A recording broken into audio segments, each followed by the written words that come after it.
How's it going, everybody? It's the Dual Threat Podcast here, your daily news source for all things sports. I'm Drew, and this is Jacob. We're going to get straight into the video of recapping this week's college football games. Jacob, you want to start us off with our first one? Yeah, let's go to Notre Dame, North Carolina. At halftime, it was tied 17-17. Kind of looked like North Carolina had a shot there for a little bit. All you Aggie fans and Bearcat fans who are right outside the top four kind of wanting Notre Dame to lose here. They didn't end up losing, won 31-17.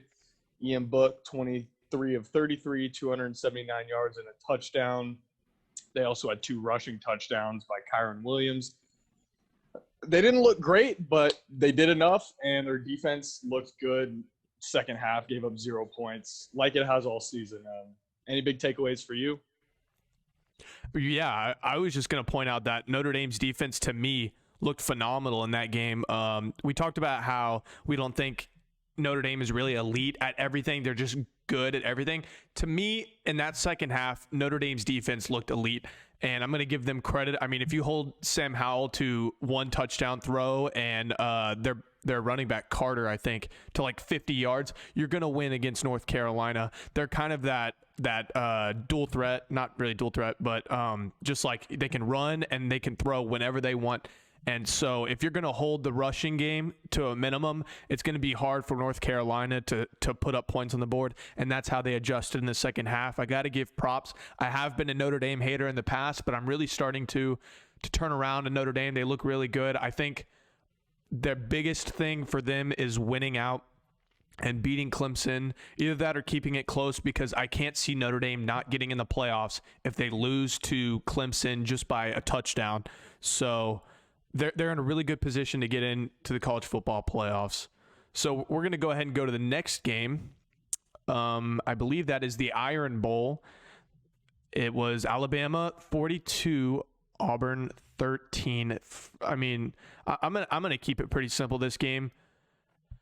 It didn't look close the entire game. I mean, they held Auburn to 3 points at halftime. They scored 10 points in the second half.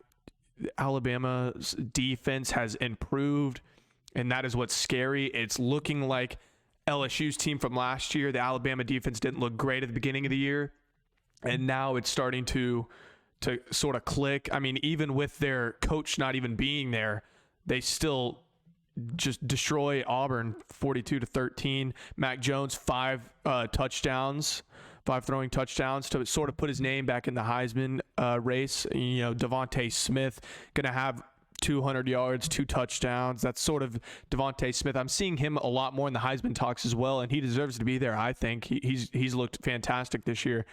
And so what do you got to say about this game? Yeah, rest in peace to Rod Bramblett, but Auburn was not going to win the football game this time. They didn't keep it close. It was, I think, the closest it ever was 14-3 maybe, and then Alabama just turned it on and then kept going in the second half. Mac Jones lit it up. Najee Harris had a good game. Devontae Smith, obviously, like you said, he's going to be in Heisman talks because he's done great this season. He has 12 receiving touchdowns, and he's really stepped up in the absence of Jalen Waddle. And, yeah, we've talked about it all season. It doesn't seem like there's anybody who will be close to Bama. It doesn't seem like any team is even remotely on the offensive side of the ball, especially remotely close. Clemson getting Trevor Lawrence back looked great this week, but feels like Bama can just score whenever they want, and their defense is stepping up pretty big in a lot of these games too. So it'll be interesting to see. SEC championship will probably be their biggest test of the season, and we'll have to wait a few more weeks for that, but that's going to be an interesting one for sure. Yeah, so we're going to go into our next game. You mentioned it already, Clemson versus Pittsburgh. The game was over after the first quarter, 31-0. Trevor Lawrence, we knew he was going to come out firing. Hasn't played in a month, comes out, throws 400 passing yards, 2 touchdowns, I believe. And, I mean, that's Clemson for you. I believe they got a few defensive players back, and that's good. We hope to see a healthy Clemson against Notre Dame in the ACC championship. I think that would show really where those two teams are.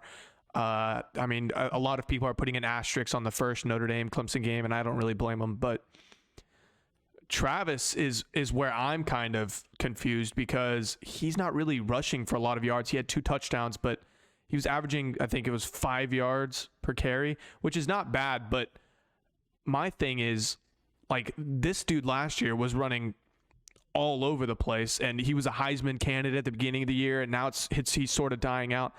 Where do you see Travis in the Notre Dame game, since Notre Dame's rushing defense is so good, and we saw them shut him out last time? What do you say about Travis in this upcoming ACC championship? Yeah, it's interesting because you look at, like you said, last season he averaged 8.1 yards per carry. I'm sorry, last season he averaged 7.8 yards per carry. This season he's down to 5.2. And you look at anybody's season stats, you look at NFL stats, the baseline is like 4 yards per carry. So, I mean, 5.2 is obviously good, but when you compare it to 7.8 last year, 8.1 the year before, he's not really been as effective on the ground. The thing is, they have been using him a lot more in the passing game. He already has 40 receptions this year, which eclipses his season-long total of 37 last year, and he's averaging 12.8 yards per reception. So it's clear that they've been trying to use him as more of a receiving back. You look at a comparison that I kind of think of is like Alvin Kamara in the NFL and in his time at Tennessee as well. He's still been a very solid runner, but now they're starting to split him out more in the receiving game. And I think that is going to be effective for Clemson because, like you said, Notre Dame's run defense is phenomenal.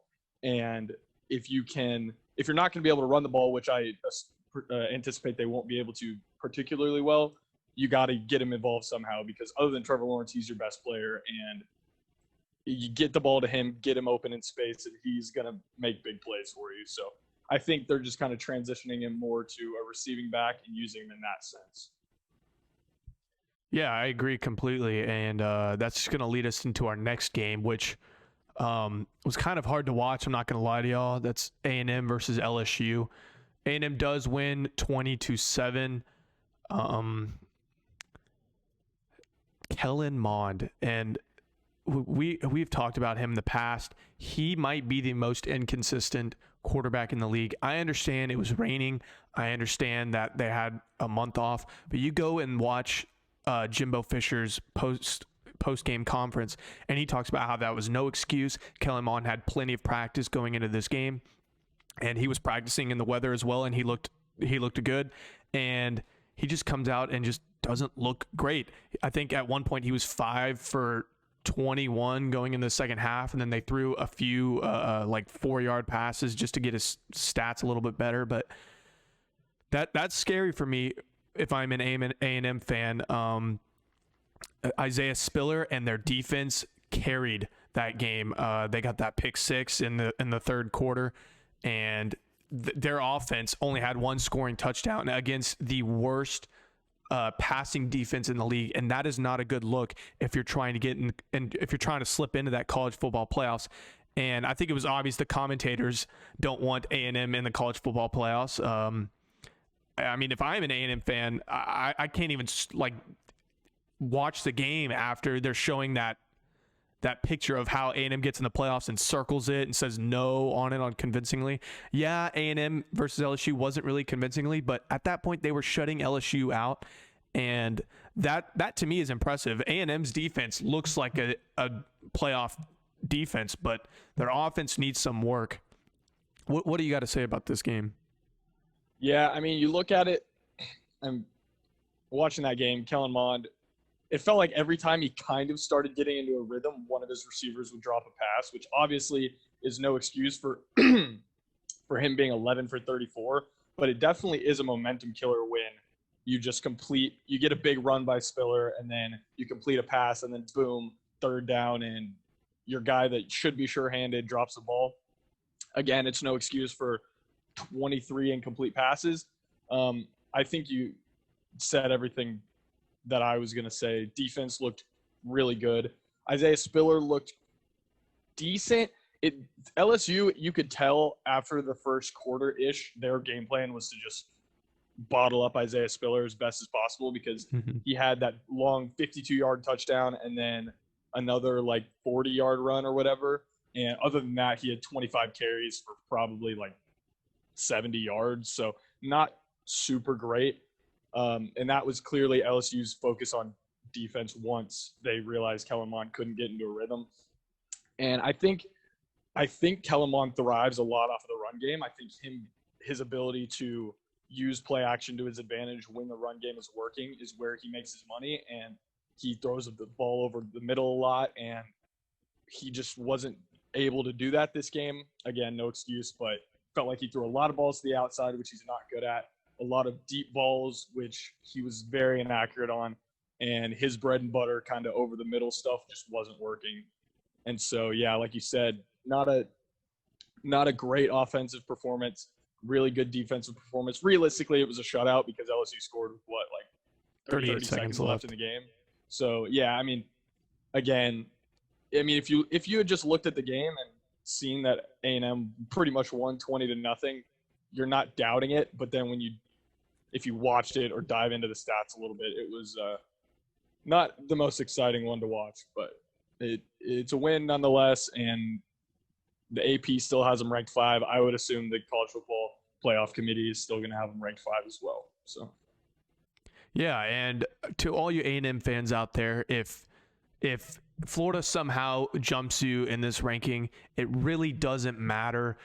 Florida still has to play Alabama, and to me, it looks like Alabama is just going to beat everybody by 20 plus this year. So Florida may put up a shot. I think SEC-wise, Florida is probably the best bet of beating Alabama just because of that elite offense that Florida has started to progress on, and especially with their defense looking a little bit better. But yeah, for what I was thinking is A&M kind of, after that third quarter, Jimbo saw it's 20-0. It's raining. It's pouring down weather. Kellen Mond looks rusty. Our offense doesn't look great. Let's just put this game in cruise control, get it over. A win is a win. That's kind of what it looked like to me. He saw their defense was just shutting out LSU. They really couldn't do anything. I think they had like maybe 2 or 3 good plays in that first half, and right after they ended up kicking.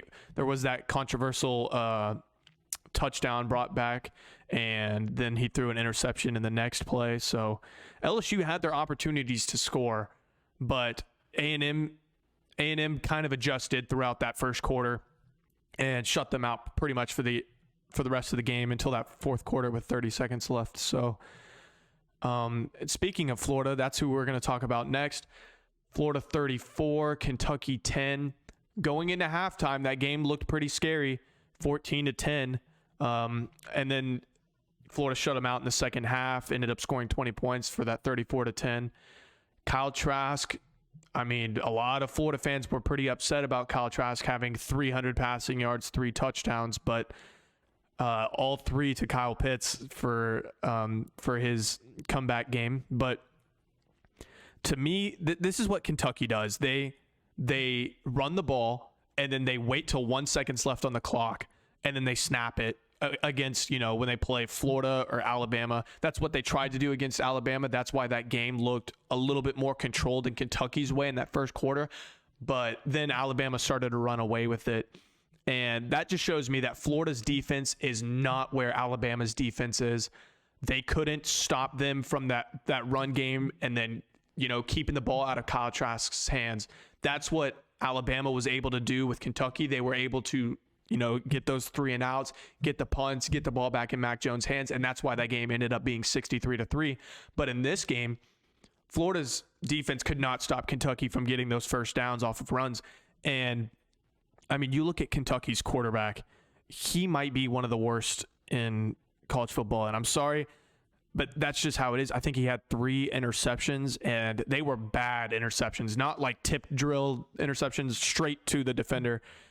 And so Florida had their opportunities to score. They did it. They're up 34-10. They won 34-10. Kyle Trask keeping his Heisman hopes alive with that 253 touchdowns. What do you got to say about this game? Yeah, the touchdown later just showed why he should be in the Heisman conversation, why he, unless blows up in these last few games, why he should probably win it. 34 touchdowns after this game, still only 3 interceptions. I mean, the man's just absolutely tearing up college football right now. Kyle Pitts, like you said, his return game from concussion injury, he wanted to play last week. They said no, comes back.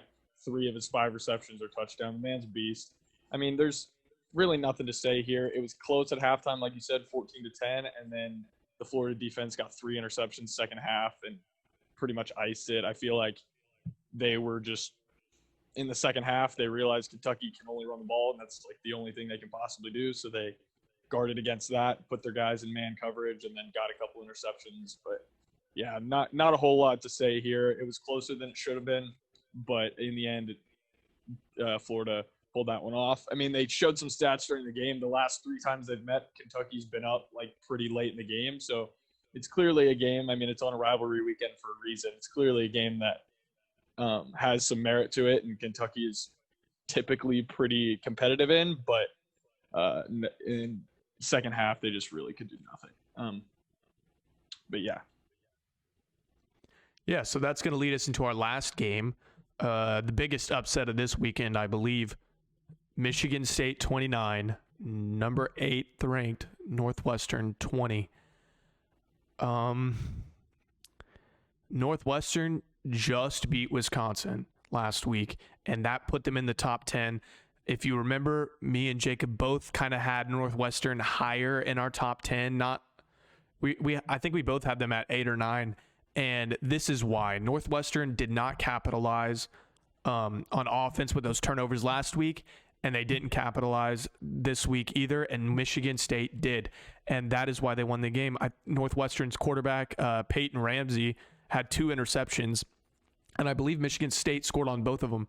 So, yeah, big upset. That kind of ruins the chances of a Big Ten champion on that side to get in the playoffs, because Wisconsin is no longer eligible to go to the Big Ten championship, and Northwestern has that pretty bad loss to Michigan State. So what do you got to say about this game? Yeah, I mean, like you said, if it's not Ohio State, the Big Ten's not making the playoff. And so I think if you're a Big Ten fan in general, that you want Ohio State to not get another game canceled, because if they do, they can't play for the Big Ten championship. And I don't know how that's going to affect the playoff committee's decision to put them in. But nonetheless, like you said, Northwestern plays Wisconsin. Looking at the drive chart, it's a lot of punts and a lot of turnovers. And I did, like you and I talked about, I don't think that win was a good win. I think both teams didn't play great, and Northwestern just happened to come out on top. And I think this game against Michigan State proved that, because they didn't look good. And for the most part, Michigan State, I mean, they didn't look terrible, but what it really, like you said, came down to was them capitalizing on turnovers. Rocky Lombardi, I think at the beginning of the game, was like 2 for 8 with 2 touchdowns passing, and since then completed a decent amount of passes. But it just felt like both teams weren't looking super good until second half. Northwestern scored 2 touchdowns. Michigan State got those key field goals, and then the defensive touchdown at the end that didn't really count for anything to seal this one away. But yeah, I think either way, Northwestern kind of would have gotten stomped by Ohio State in the Big Ten championship. I think really the only way they would have gotten in is if they went 9-0 or whatever, and Ohio State didn't play them, because realistically, I don't think they would have had any chance against Ohio State, and they just have not looked super good, even though they were 5-0. Another thing, you talk about the Big Ten, maybe Indiana gets in.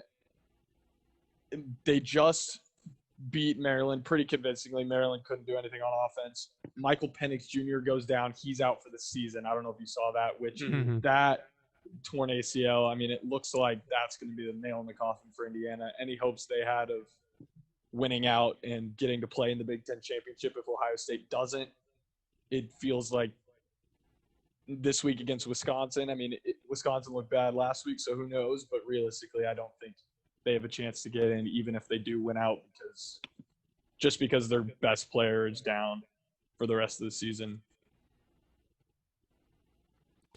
Yeah, I agree. And do you got anything else, Jacob? I think that's it. All right, well, that's going to be it for us. Make sure to hit that subscribe button and that notification bell. Helps us out a lot. Make sure to like the video, comment any differing opinions you had or anything that surprised you over this past weekend. I know Notre Dame's defense for sure did for me, but make sure to follow us on Twitter as well at Dual Threat. And thank you all for tuning into the video, and have a great day.